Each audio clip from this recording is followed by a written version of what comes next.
I was in Cambridge, I think 2 years ago, and I presented, this was at University of Bristol, I presented the 2010 study. I don't. Did anybody see that? Okay, some of you saw that.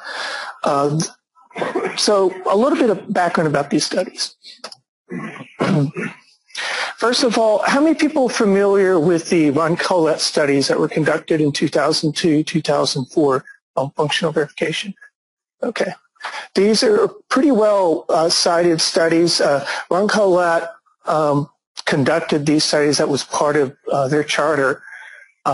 Vendor independent, neutral studies, relatively large studies, but the focus was predominantly on, at this point in time, as you can imagine, IP, what I would consider IP functional verification today. There are a lot of issues that did not exist back then that do exist today in today's designs. Well, unfortunately, after 2004, these studies, by the way, are extremely expensive. And after 2004, Collette stopped doing studies. And we had this void in the industry in terms of, what's going on. In 2007, Mentor Graphics funded a study, commissioned a study by Forwest Research. And the intent was to follow the same format. In fact, the wording of the questions exactly the way they were in 2002, 2004, so that we could show trends. Okay. This is very important. If you go in there and you just change the wording slightly, you really can't compare apples to apples. I mean, you want the same interpretation as well as misinterpretation of the question when you're trying to compare going forward. 2007 did introduce a few new questions. Now, the study is actually a long study. It takes about 45 minutes for the participant to complete. So there's always a challenge, I want to ask this question. And the people that I work with on this, they push back, say, nope, if you're going to ask that question, what are you going to throw out? 2010, we conducted a study, commissioned a study through a Wilson Research Group. By the way, Forwest Research, those guys were actually the guys that executed the Collette study in 2002 and 2004. Wilson Research Group, this is a group that's been doing industry studies in many different type domains, and they're very, very good. We commissioned them in 2010, and again, the new study in 2012. Let me comment a couple of new things about the study. The previous studies never looked at low power. This time we did ask some questions in the area of low power. Again, it's one of these things, if I'm going to add some new questions, I got to go throw out some other questions. The other change in the 2012 study is something's bothered me for a long time in a lot of these studies, and that's related to formal verification. Formal verification is quite often misunderstood when you go out and talk about formal. If you're not very specific, people first of all think you're talking about equivalence checking. The industry has been biased by back in the late 90s when companies like Chrysalis, Synopsys came out with these tools. They called formal verification. They were equivalence checking tools. So a lot of participants, when you ask questions around formal verification, they automatically think you're talking about equivalence checking. So we actually went and changed the wording of the questions. I can't really quite show you apples to apples, so it's no longer the same question. I also partitioned out these automatic formal solutions that are starting to emerge. And I wanted to get a sense of what's happening in the industry related to that in terms of adoption. I'm going to share that data with you, but again, I caution you really can't actually compare apples to apples between 2010 and 2012 there. This was a worldwide study, just like 2010. That's its level of confidence, which incidentally is higher level of confidence than the Collette studies. By the way, it also included FPGA. Who's working FPGA in here today? Some of you. Okay. I'm going to share some of that data with you.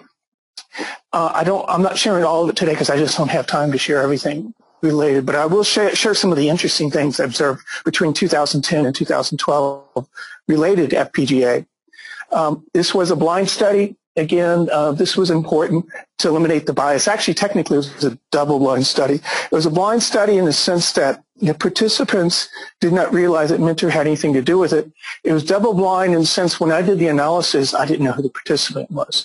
So And then it was a balanced study, and the reason we know that, at the very end of the study, we asked, what tools to use, and it came down to pretty much a third in terms of synopsis, cadence, and mentor. The reason this is important is that I didn't want to just go out and survey our customer base. That would be a very biased study. I wanted to make sure that it was touching, basically participants that use tools from all the EDA vendors.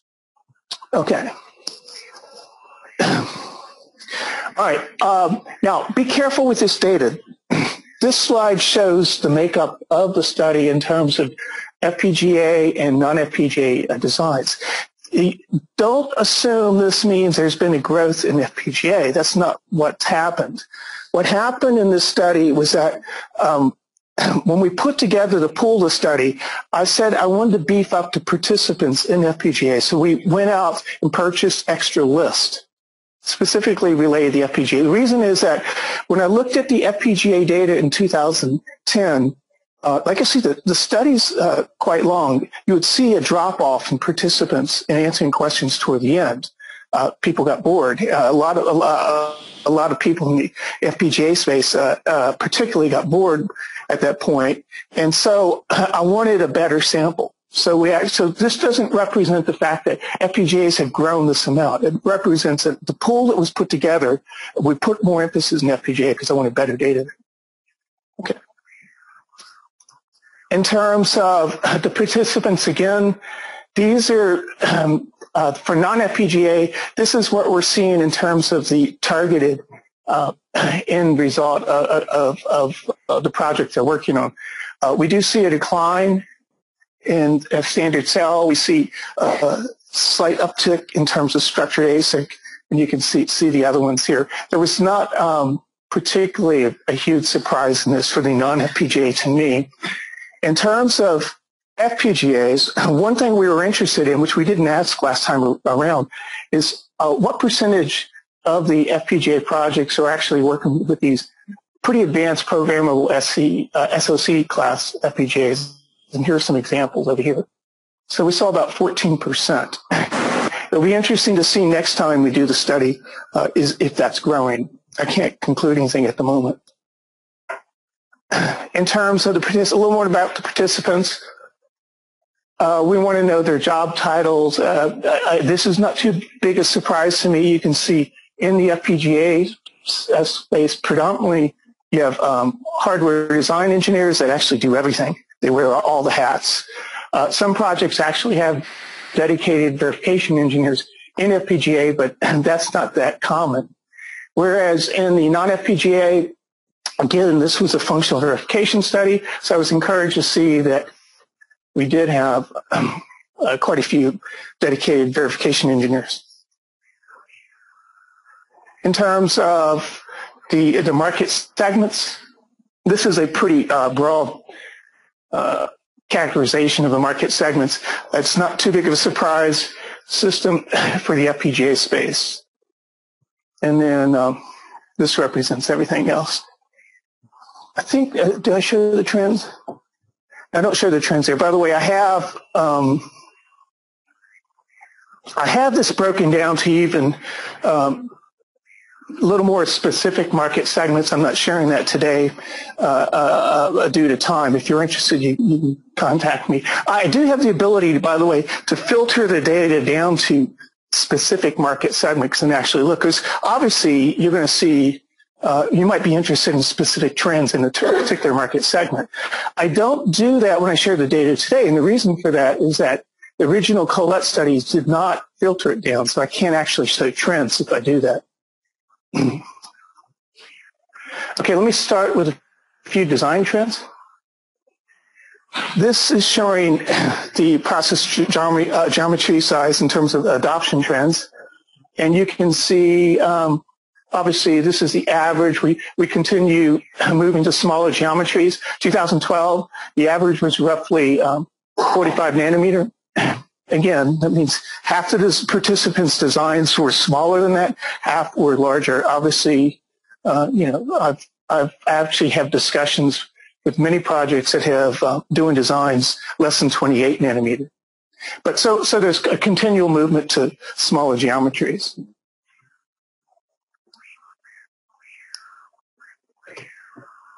Okay. Oh, okay. All right. In terms of design size, again, we continue a shift. I can't explain why we have these peaks here. Although this was explained to me by somebody recently, but it was complicated. But nonetheless, we continue to move to larger designs, as you would expect. I think it's interesting, though. It's not everybody, obviously, is moving to larger designs. In fact, one thing I did was partition this down by design size, and we found roughly a third of designs that are being done today are less than 5 million gates, a third between 5 and 20, and a third between 20 million. Now, I use this partition to do deeper analysis at times to see if there's certain trends related to designs being done at certain design sizes. And I'll share some of that with you in a second. It's pretty interesting.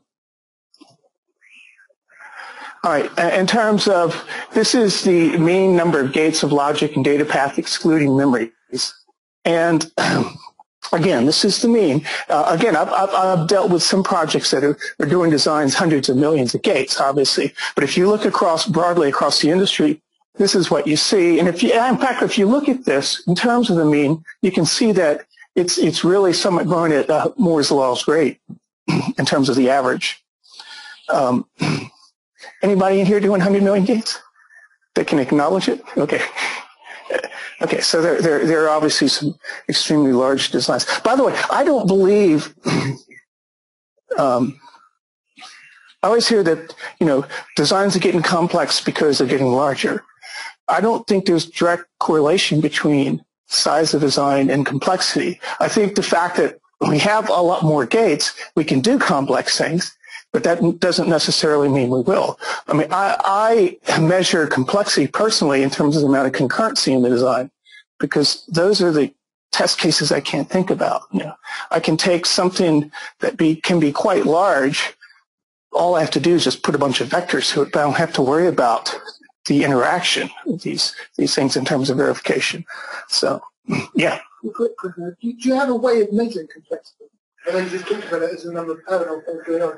Do you know if there is a standard way of measuring complexity? You might want to... So the question is, did we actually ask a question in terms of how complex the design is or how to measure complexity? No, and the answer to that is, again, I was following the original Colette studies, and it never was asked. Also, when I get into, by the way, in a minute, I'll talk about what we're seeing in terms of effort. Effort is another one that you can't actually ask directly. I think there's a problem if you do. For example, if you ask people what was the effort that was spent on your last project, they'll always say 70%. And they'll do that because every paper that is ever written always starts at 70% of the effort is spent in verification. So you kind of have to ask some of these questions in different ways. You will see some of the complexity in terms of, okay, like I said, you can't actually say directly gate size, but it does factor in. You'll see it in terms of embedded processors. Now we're about 79% of all designs have one and more embedded processors. You can see, in fact, that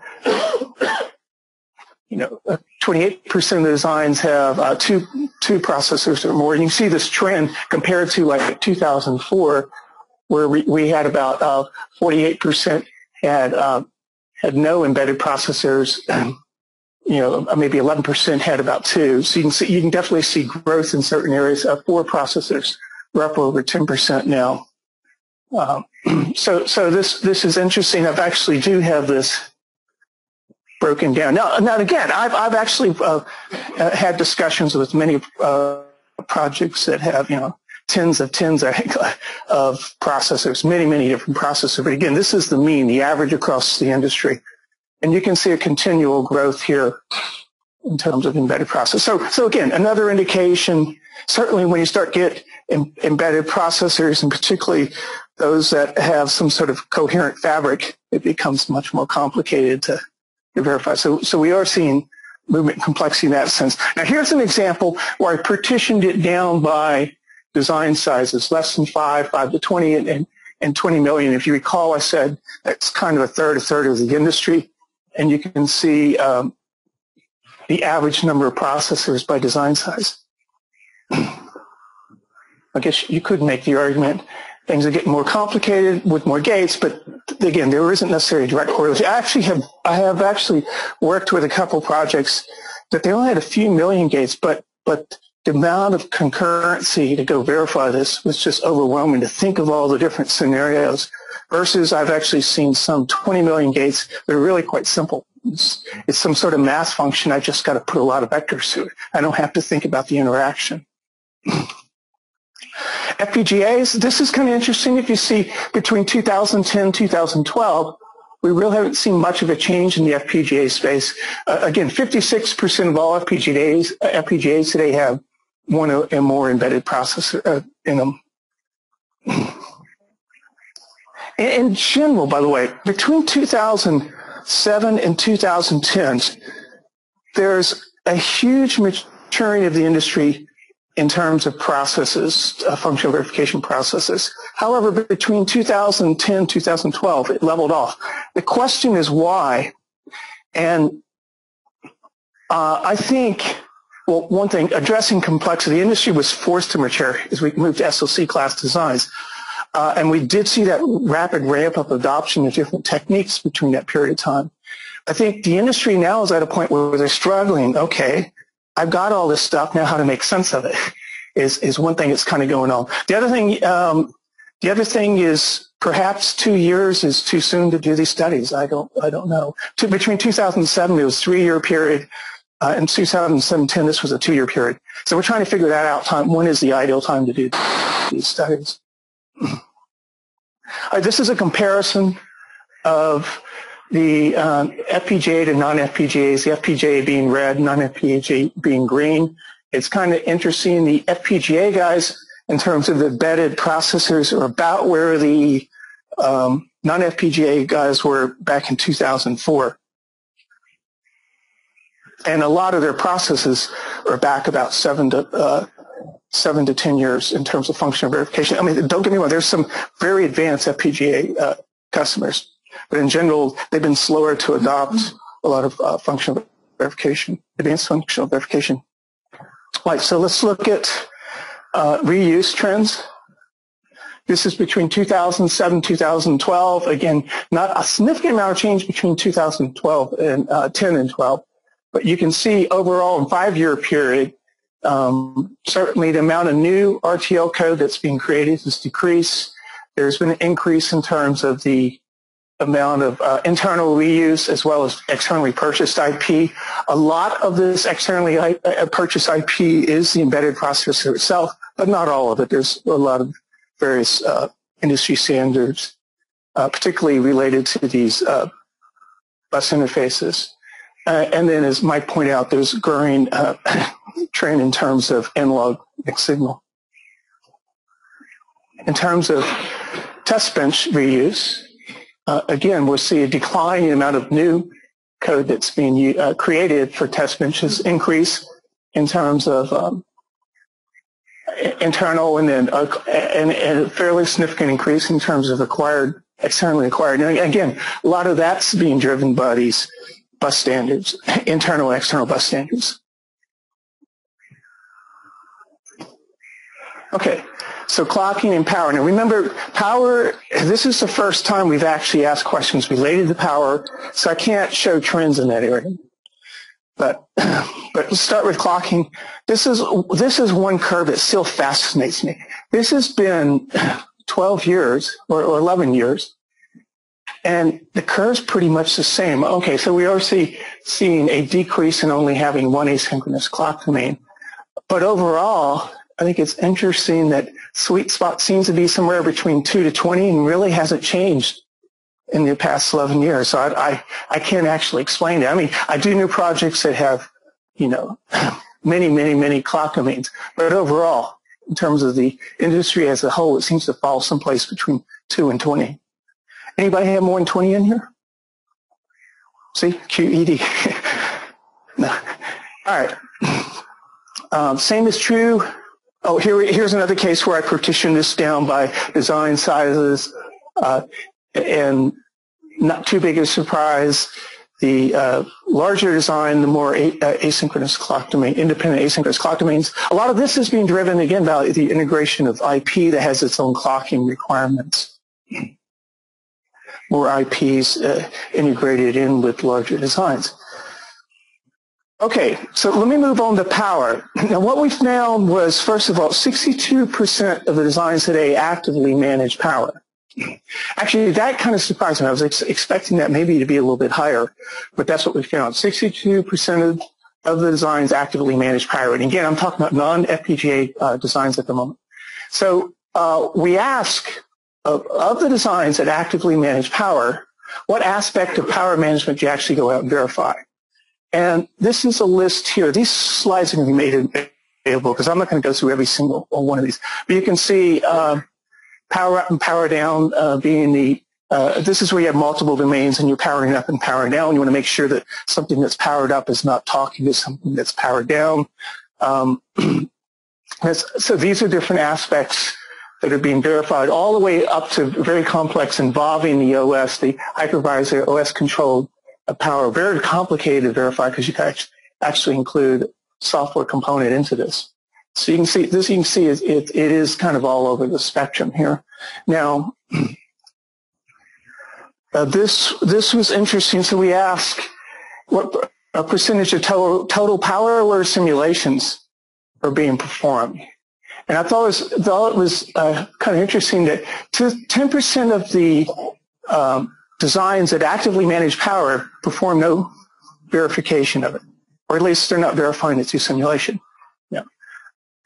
So I guess they crossed their finger. And actually we can back this up by this slide. This is the resources that are being applied. And you can see it's the same curve, essentially. In other words, what percentage of resources, what bodies are involved in actually going out to actively manage. Again, you can see it's pretty much the same curve here. So this is maybe an opportunity. I don't know. Okay. Now, in terms of these notations used to describe the intent, this is the first time we've gathered data on this. It'll be interesting to see, what are the trends. So we broke it down in terms of CPF 1.0, 1.1, 2.0, UPF 1.0, and then 2.0, and then other or internal proprietary type of notations that are being used. You cannot add these numbers together and then come up with a total like CPF or UPF. The reason is a project could have both UPF 1.0 and 2.0, as well as maybe CPF and UPF on the project. So in order to actually sum this to get a feeling, you have to go extract out any of the duplicate. For example, someone that's doing 2.0 as well as 1.0. I haven't done that on this slide. But anyway, it just gives you a sense of what's going on. Let's move to languages as a whole, languages and libraries. And let's start with languages that are used to specify the RTL. Incidentally, let me pause here and say that I did a study last spring, and I haven't published this data. The reason is that it was the first time I've done this, and it was kind of ad hoc. I plan to do a formal one. And this is in the area of system design, the ESL space. This represents the implementation of the RTL. So the data I'm going to share with you today. In fact, I'll show you some languages like C, C++, System C. And really, we're talking about RTL on the data I'm sharing you today. In terms of the system, I have seen growth in terms of System C adoption and C, C++. Again, that study was ad hoc. I'm getting ready to put together a much more formalized study to look at that space. So keep that in mind. When I'm sharing the data here, I'm really talking about RTL implementation. Okay, and what we see is slight declines basically in all the languages except for System Verilog. Again, you might notice this sums more than 100% is the reason that someone can have maybe Verilog and VHDL on the same project. But you can see there does seem to be a trend in moving to System Verilog for design now. I'm not talking about verification. This is the FPGA. Not too big a surprise. VHDL has dominated and will continue to dominate for some time in terms of designs to use for FPGA. I was a little bit surprised. Oh, by the way this was worded is, what are you currently using? What do you plan to use in the future? And that's the purple. I was a little surprised to see movement to system Verilog for design now in the FPGA. Okay, so languages used to build a test bench. So we have VHDL, Verilog, System Vera, System C, System Verilog, Spec-Me, C, C++. Between 2007 and 2010, there's been a large growth in System Verilog, and a lot of that is actually due to the maturing of System Verilog. The fact that the EDA vendors have gotten to a point where it's relatively well supported across all the EDA vendors. You don't have to go customize it so much anymore for a specific EDA vendor. And then an ecosystem that's maturing around System Verilog. By the way, I've involved at a couple universities in the U.S. where they teach a verification course, and in this verification course, they're actually teaching students put together certain projects using System Verilog and UVM, and that's part of that ecosystem that's emerging in the sense that I think strategically where you're going to be able to find talent in the future, it actually is happening in System Verilog space. Okay, so I broke this down by design size, and you could say, okay, this is interesting. 89% of the designs that are greater than 20 million gates actually are using System Verilog today. But I think it's actually more interesting, this little one, less than 5 million gates, the fact that we have gotten to a point where, again, it's pervasive. Everybody in the industry is aware, at least, and a lot of companies are moving there. In terms of FPGA, again, not too big a surprise. VHDL tends to dominate. This is what they're currently using in the red, purple, what they plan to use in the future. We do see a movement. By the way, I see a lot of projects, particularly in Europe, that do VHDL for the design and starting to use System Verilog for the test bench. So part of that's due to that ecosystem in terms of being able to acquire a verification IP that's available for System Verilog. Okay, so this is test bench trends in terms of these base class libraries that have emerged over the past 10 years or so. And we see UVM, OVM, AVM, VMM, RVM, ERM, URM, I should go M star, something. Now, this is actually not too big a surprise.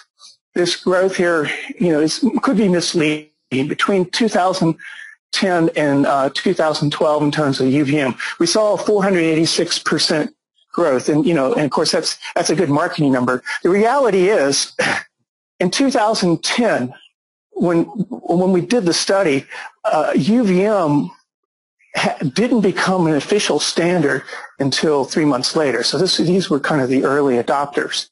The fact that it is a standard nowadays, we see this huge growth, but again, it was actually just coming about in 2010.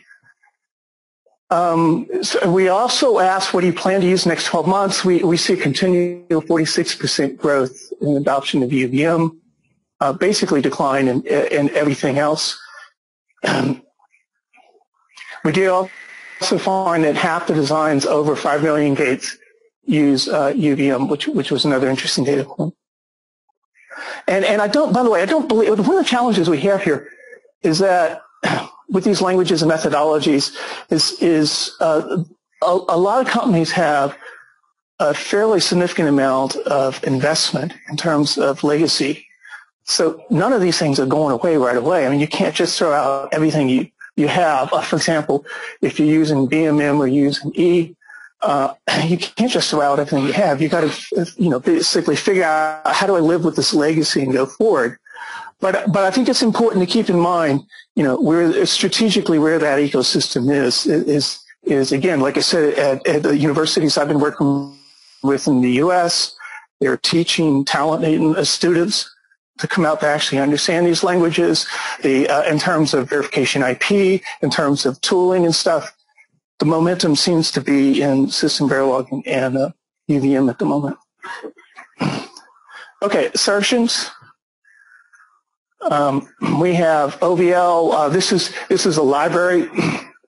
We saw a fairly large decline in the past 5 years in OVL, and part of the reason for this is due to the fact of maturing of these other languages, System Verilog and PSL, and we see increased adoption in the past 5 years of those two languages. Incidentally, I'm not sure if I share that, Dave. Yeah, I do. I was going to say, incidentally, OVL has picked up an adoption in the FPGA space because it tends to be easier for the designers not to have to go out and learn a language. It's just a library they plug in. But overall, the momentum, again, seems to be in the System Verilog space, the System Verilog assertions. Here is the FPGA. What are you currently using? What do you plan to use? And again, I know a lot of projects actually using VHDL designs, but they're using System Verilog assertions that they're actually binding into their design. Okay. So let's talk a little bit about some of the verification techniques. We look static. Now remember, I changed the question related to formal verification, so you can't quite compare apples to apples. One thing I was specific about property checking and the way it was worded to make sure it was clear that it was, and in fact I even said they're not equivalence checking in the question, so that was actually clear. And we see about 27% of the industry has adopted formal property checking. I also pulled out these automatic formal solutions that are starting to emerge, like X checking, deadlock, et cetera. And we see about 13% of the industry at the moment has adopted these. You can't just add this 13% to the 27% because about, if I recall, about 9% of the participants here are actually also doing formal property checking. It will be interesting to see this now that I've pulled this out, what the trend will be in the future. All right, so this list, again, supporting the claim that the industry has matured in the past 5 years in terms of its functional verification capabilities. And we see constrained random adoption increase, functional coverage, assertion, and code coverage across the board. This I thought was interesting. And this is, I was unable to show this trend in the past because we hadn't asked these questions, but we see between 2010 and 2012, 39% increase in the amount of constrained random that's being done. Again, constrained random will really be done at the IP level, not at the SoC. So Mike's point, SoC's got a whole set of emerging challenges. In fact, that's, in my mind, where the actual problem has moved today. But nonetheless, and I think a lot of this is being driven, again, by the adoption, System Verilog, UVM, and that whole ecosystem that's coming about. People have been doing constrained random, going back to the 90s, but the fact that there is this momentum in the industry to move there, it's actually happening, which is represented here. Now, in terms of FPGA, this was interesting in that we saw 15% growth in FPGA projects actually doing simulation. I know you left, but I mean, really, the trend has been for years. The FPGA guys have, get to the lab as quick as possible. That has been, in fact, they tend to be rewarded that way. They a lot of times they ignore the fact they iterate a lot in the lab, but they tend to be rewarded that way. But that starts to fall apart as you move to these much more complicated FPGAs. In fact, one thing I want to do is go back and look at this in terms of, remember, I partitioned out this new set of FPGAs that's SoC class of FPGAs.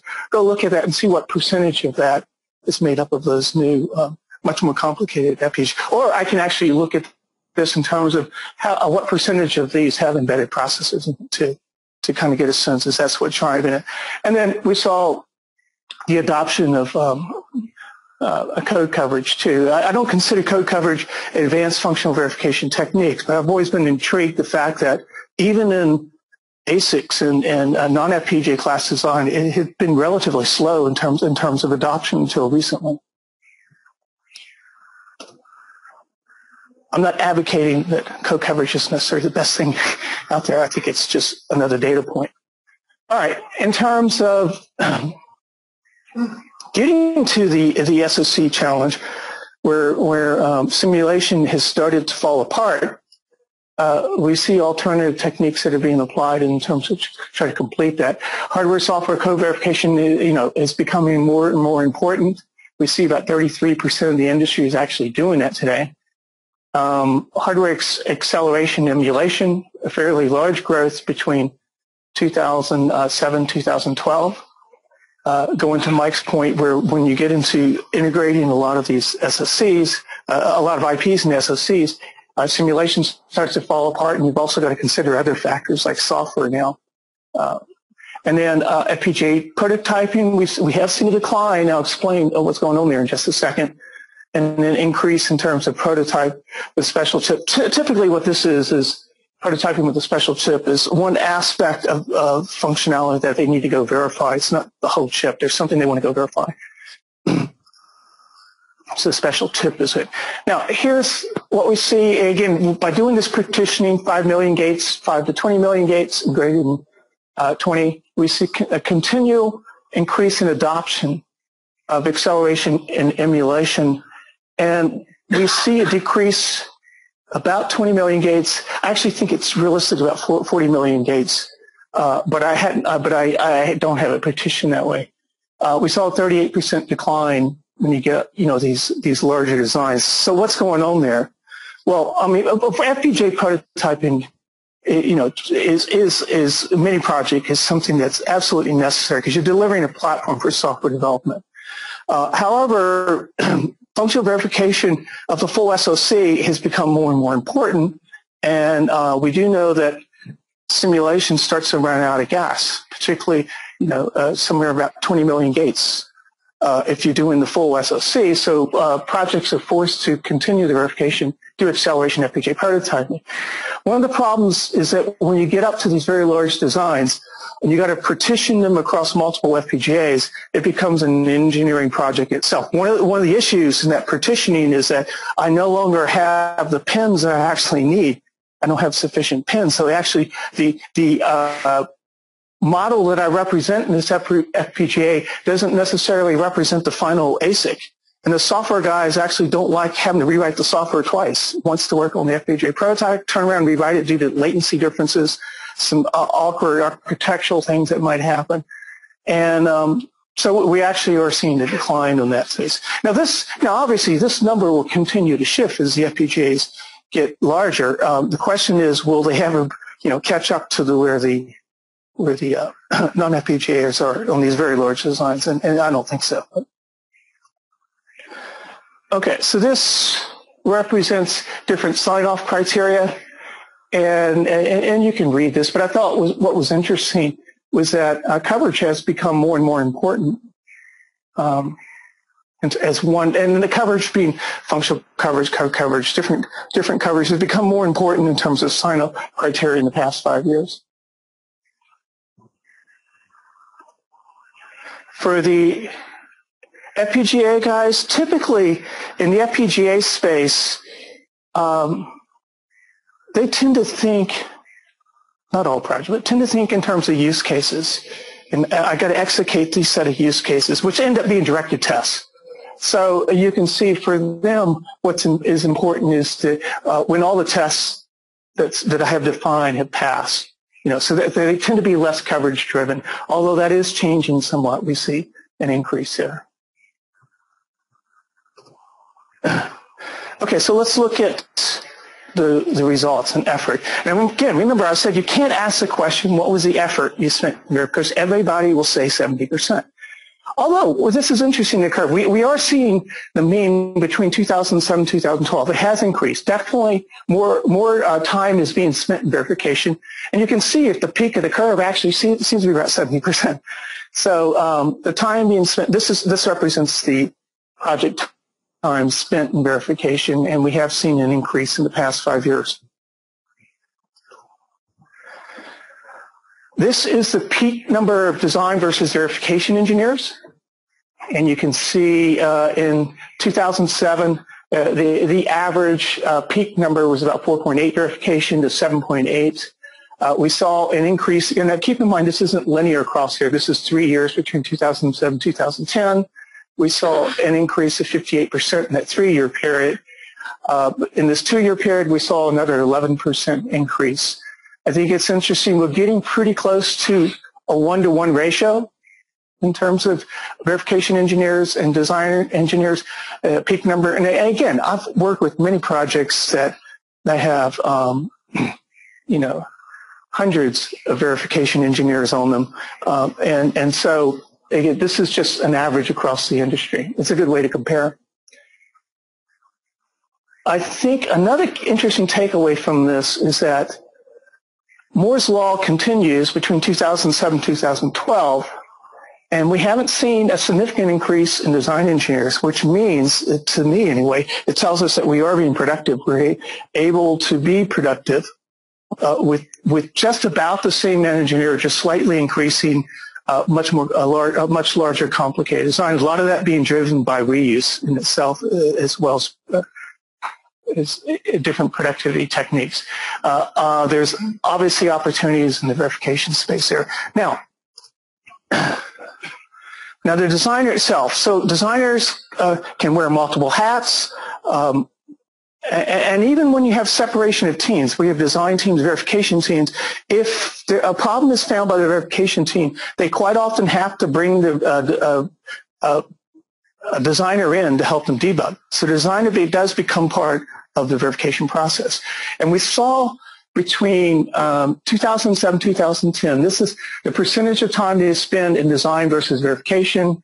Notice there's been a 15% increase in the amount of time the designer actually spends involved in verification, and a decrease in the amount of time they spend in design. In fact, what's interesting is that designers nowadays actually spend more time associated with verification than design itself. Quick question, are these front-end or back-end design? So it's a question, is this front-end or back-end design? This is front-end RTL implementation. So at this rate, obviously in 25 years, that design engineer will do no design and will do exclusively verification. So I always love those trends when people project out. So anyway, so if you want a career, make sure you're working in verification is the point.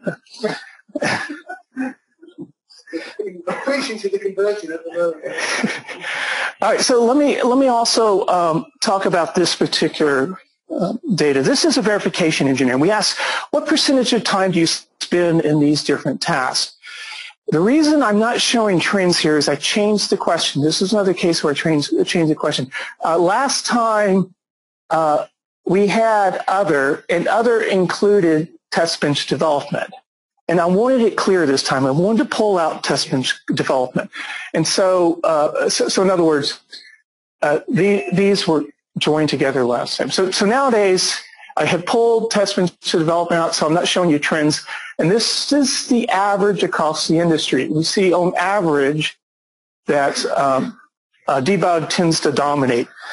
If you look specifically at the data, not the average, and you'll see the range up to some projects spend about 85% of the time in debug. Others spend hardly any time in debug. Actually, it's an interesting question. I'm not sure what the right answer is here, because debug is a challenge from a management perspective when I'm trying to plan the next project, because this can be all of the spectrum. You know, I can predict this by gathering statistics from multiple projects. But when you get into debug, it's not always that easy, because sometimes something can take a short amount of time, and other times you can get really hung up in debug. However, another way to look at this is that as I get into optimizing my process in terms of creating tests, running tests, and that becomes very repeatable, predictable, I am going to spend all my time in debug. So I don't know. It's an interesting question. I don't really know what the right answer is, what percentage time should be spent in debug there. Anybody have an idea? Okay. All right, so here we looked at project schedules, completion to the original schedule. And yeah, I'm always getting people who ask, which original schedule. But nonetheless, you see that about 2/3 of the industry is behind schedule. Another third claims that they are on schedule. And this hasn't shifted in the past 5 years. I think what's interesting is that we know we are moving to more complicated designs. We're not seeing it getting worse in terms of schedule. Maybe we're not getting, maybe we're getting better at scheduling. I don't really know what the answer is there, but but we haven't seen a change in the past 5 years in terms of the results related to schedule. Take it back to Debug. Did you have any FPGA data from Debug? I do, and I don't recall off the top of my head, and I don't show it here. I can share that with you. Send me email. I can share that with you. I don't recall off the top of my head. Your schedule graph and your number of engineers employed on the project graph would rather depending on how long the projects are. Mm-hmm. So we might have achieved this seemingly improvement in productivity by actually taking twice as long over doing our designs. In absolute terms, those numbers may have moved out. Do you have any absolute schedule duration? Okay, so the question is that an observation and a question. The observation was that the number of we have data on the number of engineers, and we did see an increase in terms of verification engineers. Certainly, we have this data on the schedule. However, what's not obvious from this is that maybe we achieved this schedule by increasing the length of the project. And the question was, do I have any data on that? I could go do the analysis. I could filter. We did ask a question in terms of project length. I could go do the analysis and filter it out by the length. One thing that would be difficult to do on the prior studies would go back and do a trend analysis because that type of analysis wasn't done. That's probably something I should consider though going forward. So the answer is I could do that. I don't have it.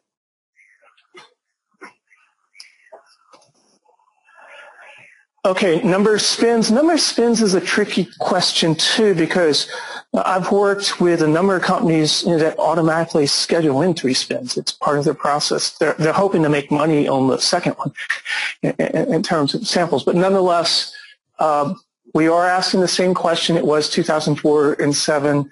And I think overall, you can see, or perhaps we've improved in that, we see this increase in 2 and decrease in 3 and the other one. So maybe we are getting a little bit better in that sense. But overall, I don't really see a significant change here. Any comments? Any observations? So. Was there any correlation back to effort requirements and sign-off criteria? So the question is there any correlation back to sign-off criteria and a number of engineers? I could do that analysis. I haven't. So again, basically what I have to do is do it across between that and do that analysis. But I haven't done that. I didn't do it this time around. I remember Kirsten asking me this last time did this. If I did a correlation between adoption of advanced techniques and number of respins. I didn't do it this time around, but I did do it last time. And the answer is there is no correlation. And that might surprise you, but I understand it now. I didn't quite understand it why I was seeing this last time. I mean, I speculated. If you look what happened in these studies and back in the late 80s when it led up to the capability and maturity models, it was that so much success actually depended on process and not actually the tools they use. People could acquire tools and not effectively use them. Okay. So I speculated that. Well, I since am convinced that it's related to that. And the reason is I'm going to share something in a minute. We'll talk about that. In fact, when I was at the TVS event, the Verification Futures, and I spoke there in November. I don't know if anybody went there, but I made the claim that there's a difference between adoption of a technique and effective adoption. of the technique. And I'll come back to that in a minute. It'll partially answer your question, or partially answer this question why about this correlation between successful adoption of these techniques in respins. But I could do that as a note. That's an interesting thought. I haven't done that. Okay, so this is actually a crude categorization of different types of flaws. And I say crude because it's again, going back to the original Colette studies.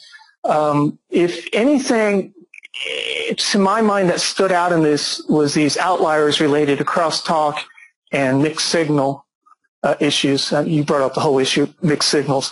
You can see the fairly significant increase in the past 2 years in those.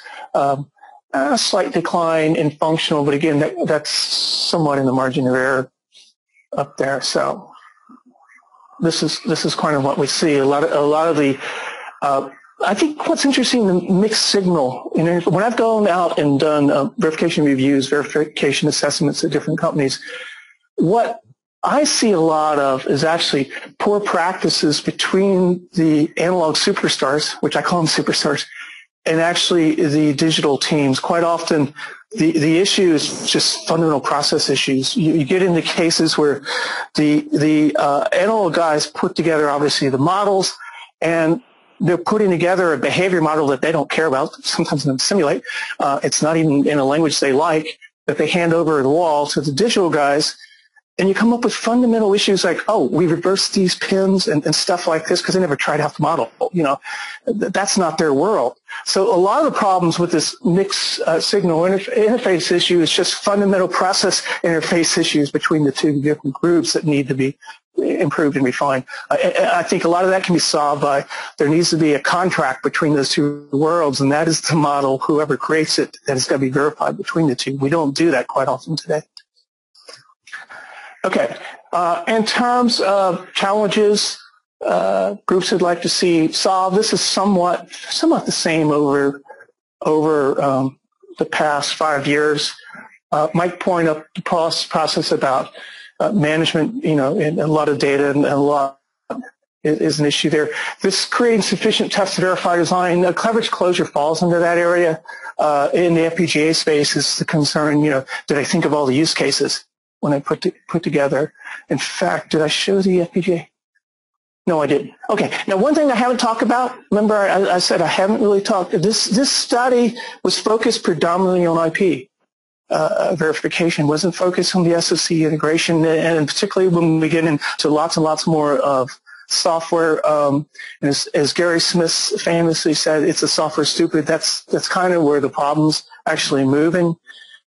This is the ITRS data, and you can see the projection there in 2012 in terms of costs. We've been fairly flat, actually, in the total hardware engineering costs plus EDA tools, since 2000. But notice the concern in terms of the rising software costs going forward. I mean, there's certainly opportunities in that space. It's something I haven't studied, something I'm very interested in, something I plan to study in the future related to SoC integration is actually what's going on here. Okay, so getting back to this point a minute ago, I talked about effective use of technology. I showed the slides here, and if you went to verification futures, I made this point at the verification futures. Part of my role within Mentors is understanding in the future what needs to be built in terms of tools and technology. And I do that through various studies, as well as I'm involved in a lot of verification reviews, verification assessments around the world, different companies. And I was conducting this one verification review about a year ago. And a part of it, we got into the process techniques they use. And we got in this discussion about functional coverage. And this was a 20 million gate ASIC, and they said, yeah, we're doing functional coverage. So we really delved down in there, and I found out that they wrote 9 functional coverage points on the 20 million gate ASIC. Okay. Now, they would have taken this study and said, yeah, we do functional coverage. So there's a difference in the responses here. We see 66% of the industry claims to be doing functional coverage. That doesn't mean they effectively do any of these. And so that goes back to this, when you cross, the success, the amount of respins, the amount of effort or whatever related to the techniques, you won't see necessarily improvement because this doesn't represent effective adoption. All we can conclude from this is the industry as a whole is maturing in awareness that these are important, but that doesn't represent that they have effectively adopted any of these techniques. So keep that in mind. Okay, one last slide, and this is my plug. I have to give one plug. and then we'll open up some questions. I encourage you to go check out Verification Academy if you haven't done this. This is my baby. And this goes back to the point about effective adoption of technologies. This is totally free resource, and it's something I'm passionate about. And one way I believe in terms of maturing skills is actually focus on process. Process first, tools second, and a lot of Verification Academy discusses process and effective ways of using these techniques today. With that, let me open up to some questions. Yeah. What wasn't clear is how many participants you have. Okay, so it was drawn from a pool of a little over 10,000. When you weed it down to, you have to go through and scrub the responses, and you have to throw out the guy that check. You have my iPad now. Throw those guys out, as well as some suspicious data, because some of the data you can look, they answered it this way and the totally opposite that's related. And so if it's somewhat suspicious, throw it down. So then you were in the order about 1,200, a good quality responses. When you look at, by the way, if you look at the original Colette studies, they had like 150 participants. By the time they scrubbed it down to actually good data, so it was a good sample for quality participants. In Japan, I also went to Japan. I had to put together a special question, set of questions for Japan, translating in Japanese. It turns out I found that we could do English pretty well around the world. Japan, it was difficult. I tried this last time. The only way I succeeded was to put together a Japan-only focus. And I have actually done the analysis Japan, rest of the world, where I can do this type comparison. Now, we also went and got a separate pool, a separate list, essentially put together from multiple resources for Japan versus the rest of the world.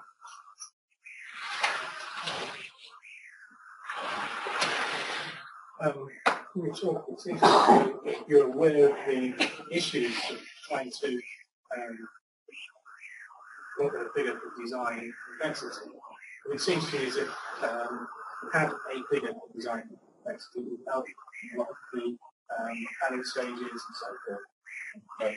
I'm wondering if you're working on that. So the question is the sensitivity of coming up with some metric that actually identifies the complexity of design, and are we, or in general, are people actually working on that?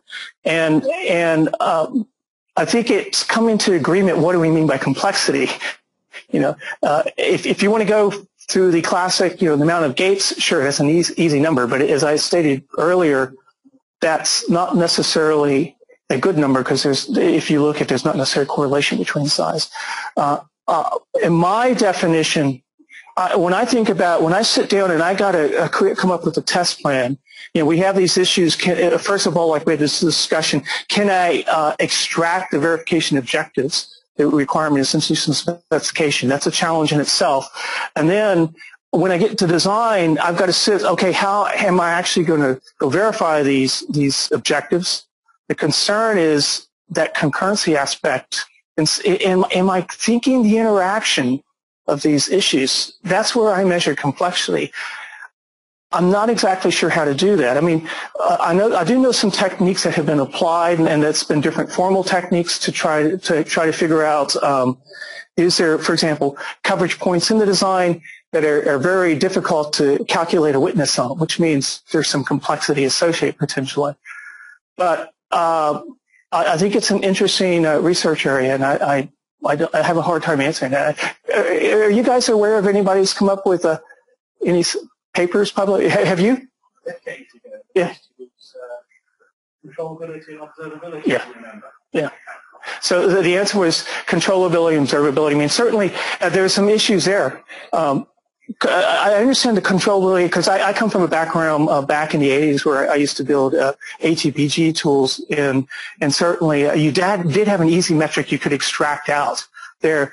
I think, though, controllability, observability misses quite often the concurrency aspect, though. So there still has to be something else. Perhaps it's not that simple. Maybe we can't come up with a single metric, but you have to have multiple and then kind of scratch your head. Are you the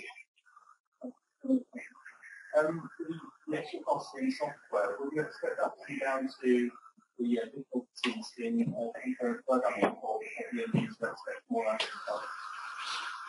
So let me make sure I understand. So when we saw the cost of the ITRS data on the cost of the increasing costs in terms of hardware and hardware, do I think it's concurrency? I don't know. I actually don't think so. I think that might have something to do with it. I think part of the problem is hardware, software. I have to be careful what I say. I think because this is strictly opinion, Mentor has nothing to do.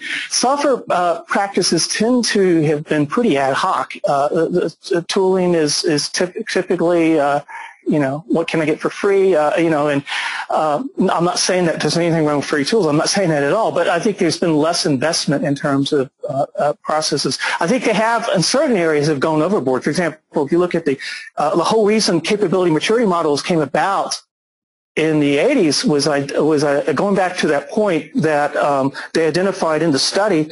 It had nothing to do with tools, advanced techniques, whatever. It had to do with lack of processes. But I think if you follow a true CMM thing, it's overly, it's a costly process. Perhaps Agile is a much better one, as we're seeing in the software space.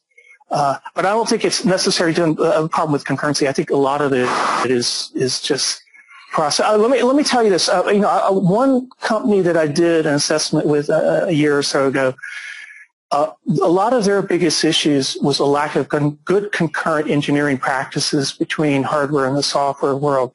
They ran into many cases where they actually had to respin the hardware because of a software issue, which is non-intuitive. You think, we can always fix the software. Well, you can't fix the software if the hardware made the assumption that the software can come in there in 0 time and clear something, and which you can't. So again, I think processes is a big part of the problem in the software world.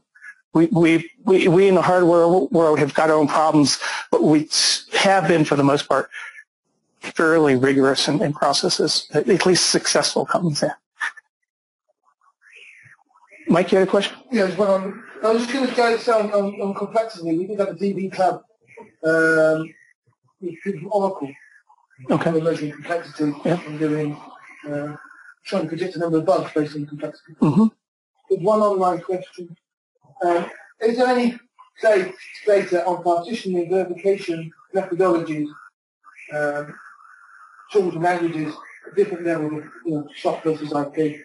So do you detect different techniques being applied at IP level and soft level? Well, this particular study was really focused on the IP levels. So could I go filter? Maybe I could filter, because by job title, I don't think I could conclude anything on that, since really the focus was on IP. Yeah. About FPGA. First is a simple technical one. Is it possible to measure code coverage unless you're doing simulation? Is it possible to measure code coverage unless... Interesting. In other words, if I could map back my test, like an emulation or FPGA prototyping, and do some sort of analysis, and so this is what my code coverage is. Yeah, it was really... If you look at your numbers, you have, I don't know, 2/3 of people doing simulation and about half of them doing code coverage. And I was thinking that standardly you wouldn't measure the code coverage Oh. on hardware. Okay. It's, One of the observation, I'm repeating, the observation was that I showed, I don't know the exact number, like 2/3 were doing FPGA projects were doing simulation, and I don't know, maybe half or a third were doing code coverage. No, one of the filters that was applied, if you are doing simulation, then I could actually do the analysis. I threw out if somebody just didn't know the answer to the question, because I don't know what that means personally. There might be. I do know this. I'm concerned about, talking about code coverage, I'm concerned about some of the effort that's going on now in terms of taking formal and say, okay, I've proved this. That means I've actually, in terms of code coverage, achieved this. I'm concerned that it's overly optimistic, because you've got abstractions going on that basically cuts, or you've got cases where you made certain assumptions and you don't know, like from a system level, could system actually come in and actually achieve that coverage. So I don't know. I think it's interesting. I think it's interesting. Okay, let me merge my formal in now, but I'm actually concerned about just keeping it there. Just another form of analysis. So that's an interesting question. You might have the same issues with emulation. I don't know. Something I haven't thought about. The other FPGA question was whether the types of systems being built were different from the types of systems being considered, like whether they were actually more application-specific, single purpose, in which case the kind of use case wasn't provided I do these things, and they were, that's fine, it doesn't matter about any other usage, because it really is at least fixed codes. Right, so the question was in the FPGA, in terms of the design, if it was fixed focus versus more general. I didn't actually ask that type question. I might be able to infer it by going and looking at the target. Again, I didn't share that data. What was the actual design targeted at? So it'd be hard to answer that. I think there's a lot of opportunities specifically related to FPGA to improve the study. We just started, like I say, 2 years ago to do FPGA. I'm actually beginning to think that maybe those studies should be done separate.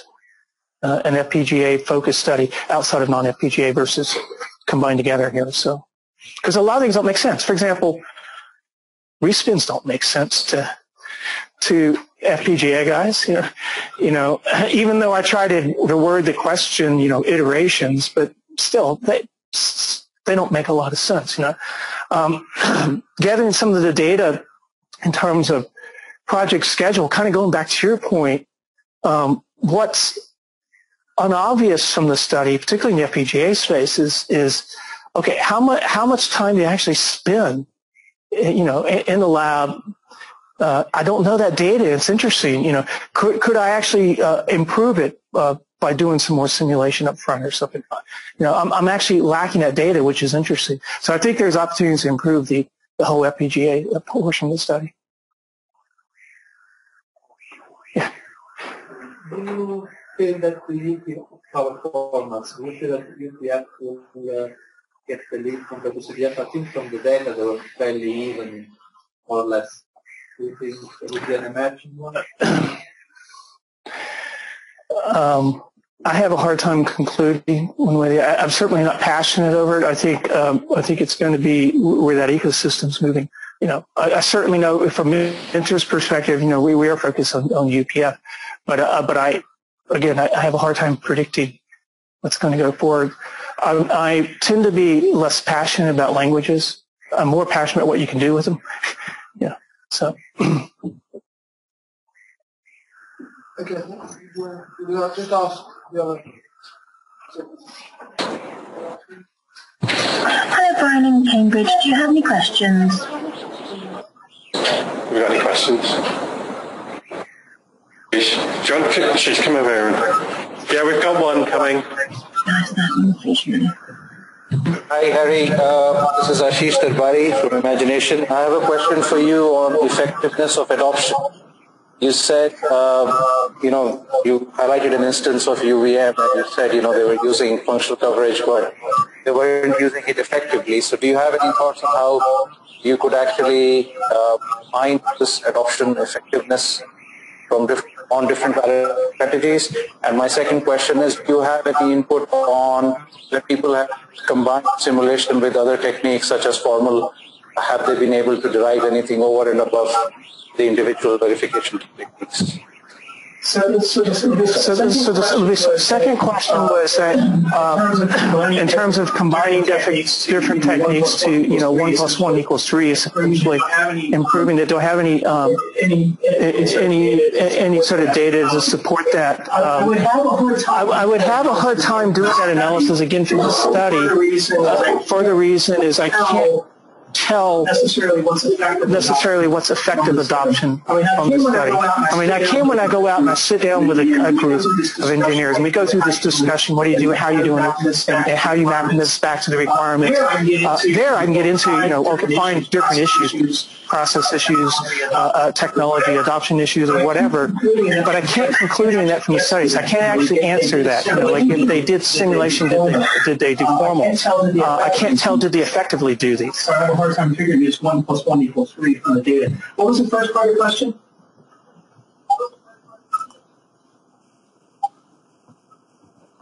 So, I was just thinking, one of the simple techniques could be you could, the question such as how many bugs were found using simulation, using emulation, using formal, and so on, and at what stage were these techniques used in the project. I mean, if somebody is running leg and is doing formal, obviously you have been able to isolate that issue. But if somebody is just writing simple assertions, which actually don't prove much functionally, and he claims he's doing formal property checking, then that's not an effective usage of assertion checking. Similarly, if somebody is using just, directed random and not using enough, using just directed and not constrained random and at different stages, I mean, I think I can imagine potentially framing some questions which can get more data on effectiveness, because it's... Yeah, so you gave a couple examples of,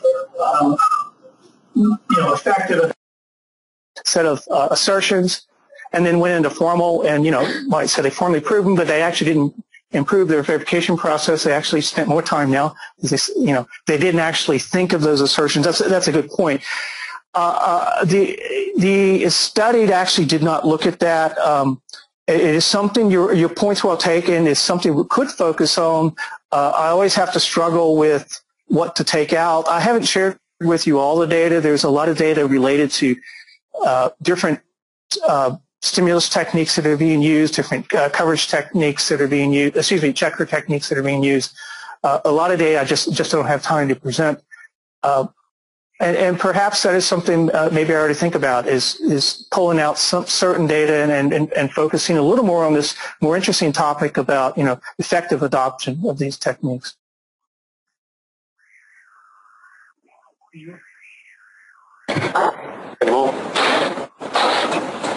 Yeah, Mike, I've got one. Harry, just going back to your slide on the analysis of the flaws, I presume those were flaws that were pertaining respins. Does the analysis have any insights on, for the functional flaws, what categories of bugs are leading to respins? So the answer is yes, I do have that data. Let me answer. Let me see the question. So on the functional flaws, do I have more insight in terms of what was causing that? The answer is yes, I do have data on that. Unfortunately, I didn't present that data today. I broke it down like, was it caused by function? Was it, for example, a flaw in the spec? Was it caused by misinterpretation of the spec? Was it caused by some sort of logic, implementation issues? So I do have it broken down what was causing the functional flaws. Let me comment.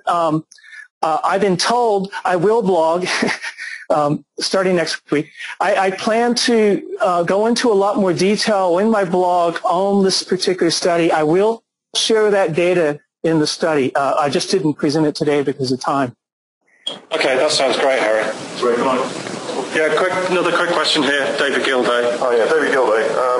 Going back to the formal question, Do you have a breakdown at all on how different engineers use the formal properties? So one of the things that we're looking at is, often properties are written by designers, and therefore there's lots of scope for common mode failure, and they're typically at a relatively low level. Do you have a breakdown as to whether properties are being used to describe sort of higher level behaviors, end-to-end properties, maybe even up to sort of architectural verification? So the question is, do I have a breakdown on, or are they low-level assertions? Are they like interface specification assertions? Or are they high-level type of assertions or properties? And the answer is no. I don't have it partitioned that way. Again, it's something. I was at I did a workshop 2008 at DAC.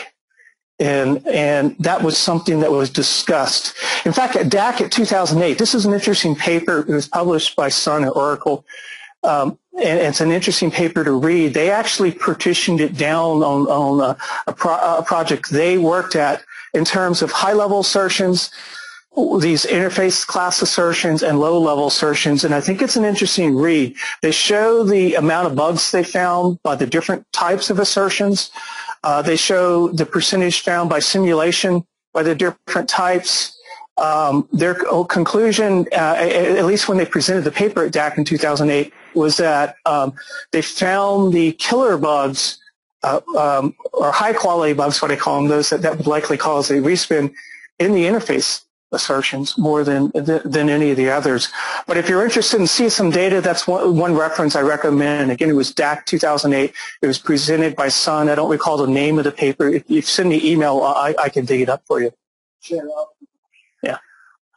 An interesting point on that, though, one thing we've noticed, Harry, is depending when you do those assertions. Because if you do those assertions at the end of the project, you may already found you can't put that assertion in the found. Yeah, so the comment, and that goes back to Ashis's question earlier about, when you actually apply these techniques, or when you found, for example, when were you writing assertions, when you actually applying these techniques. I actually don't have any data on that. I mean, I know from my own experience in working with projects, those projects that tend to go back, assertions are funny, because to me, I think assertions are properties in terms of formal, totally independent of what I'm doing in terms of simulation. My assertions in terms of formal are extremely structured with a formal test plan, and I think of that almost in the same way I'm thinking of a simulation process. The assertions in simulation are totally different. They're during my development process where I'm adding those, and obviously we don't have any data on measurement. I tend to find very few companies effectively doing assertions in simulation because they're quite often thinking of too high-level type of assertions. My philosophy is that in formal, I want my assertion as high as possible, covering as much logic that the tools can handle. In terms of simulation, I want them as low as possible because I want to reduce my debug time. And a lot of people don't think about it this way. I find a lot of project teams writing too high level of assertions for simulation, and it doesn't. They're using it more as some sort of checker in the test bench, and that's great, but it doesn't necessarily improve their debug time. And that's part of one of the goals in terms of assertions. So I don't have any numbers on that, though. Okay. No more questions on that. Rachel? So, there's no more questions online, no more questions from Bristol. Just remains for me to say thank you very much to Harry for coming across to the UK to present today. Thank you.